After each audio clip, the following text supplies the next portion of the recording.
As we wrap up our program today, I'd like to give each of our guests a chance to share some final thoughts with us.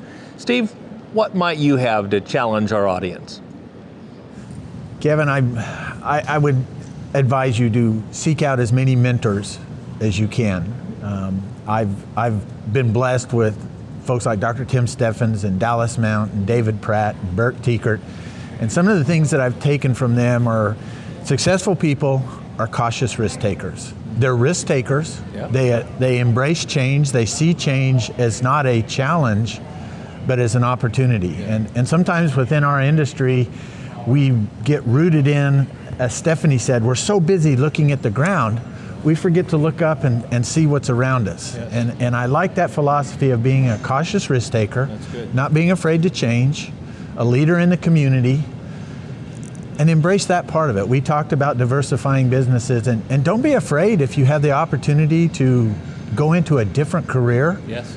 That is your talents. You can still ranch, you can still love cattle, you can still produce beef, but if your passion is helping somewhere in the community, embrace it. It'll come to you in many, many ways, financial and others. That's a great recommendation. Stephanie? You know, we started this show talking about diversifying enterprises. Yes. And I think you need to look at you as the individual, as an enterprise, and how you diversify and enhance your individual self. And part of that is being open to learning.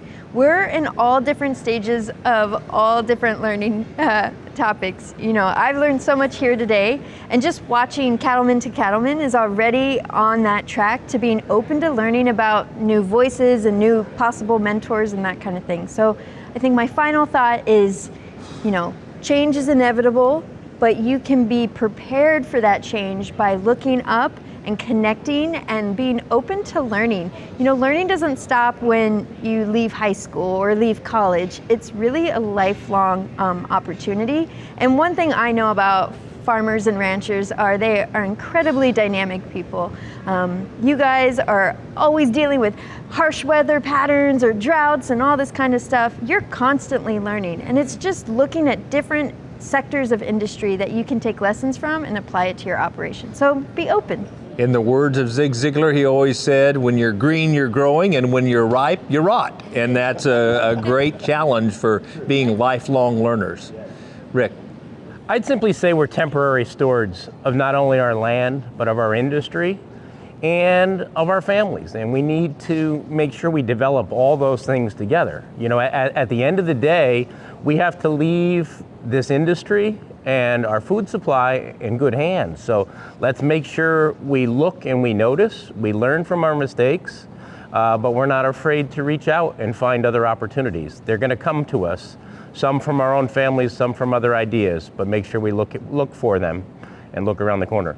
Years ago, one of our National Environmental Stewardship Award winners made the comment that we're not inheriting this land from our forefathers, we're borrowing it from our grandkids, and that attitude, I think, is an important perspective in all of our businesses.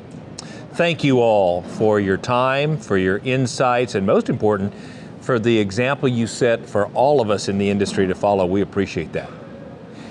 Now, if you thought our guests did a great job today, you should have heard the educational sessions they took part in at Cattlemen's College in Houston. They shared lots of great information on how to diversify a cattle business in order to help manage long-term risk. If you were unable to be with us in Houston, or if there was a class you missed that you'd really wanted to see, the good news is all these sessions were recorded and they're available for viewing online. Just visit ncba.org for all the details.